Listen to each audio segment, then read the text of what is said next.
পটুয়াখালীর উপকূলীয় অঞ্চলের উর্বর মাটিতে ধান, বাদাম ও ডালসহ বিভিন্ন ফসল আবাদ করেন কৃষকরা। জেলার বিভিন্ন এলাকার মাঠ জুড়ে দৃষ্টিনন্দন সূর্যমুখী, যার বেশিরভাগই কলাপাড়া উপজেলায়। 2100 হেক্টর জমিতে চাষ হয়েছে সূর্যমুখী ফুলের। দেশে ভোজ্য তেলের আমদানি নির্ভরতা কমাতে সরকারি বেসরকারি সংস্থার সহায়তায় এই তেলবীজ আবাদে উৎসাহী হন অন্তত 2000 কৃষক। সঠিক যত্ন ও উষ্ণ আবহাওয়ায় ফলনও ভালো হয়েছে। বাজারে চাহিদা থাকায় লাভের আশা কৃষকদের। সূর্যমুখী আল্লাহ দিলে ভালোই হয়েছে মাগো, অনেক লাভমানই আছি আল্লাহ নাম লইয়া, আল্লাহর রহমতে।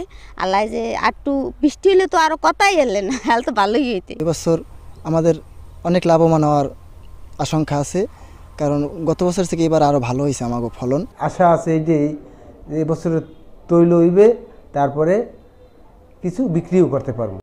গেল মাঘ মাসে রোপণ করা সূর্যমুখী এখন পরিপক্ক। এবার উপজেলায় 3000 টন সূর্যমুখীর বীজ উৎপাদনের লক্ষ্যমাত্রা নির্ধারণ করেছে কৃষি বিভাগ, যার আনুমানিক বাজার মূল্য প্রায় 41 কোটি টাকা।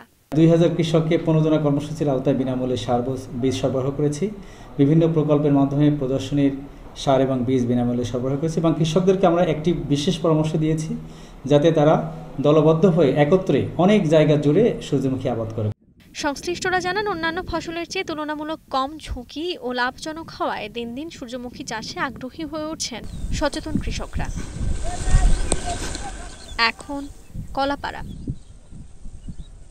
সানবিট সব দিবে সামাল। সানবিট ম্যাজিক প্রেস ডিশওয়াশিং এর মাথা ঘোরানো সলিউশন।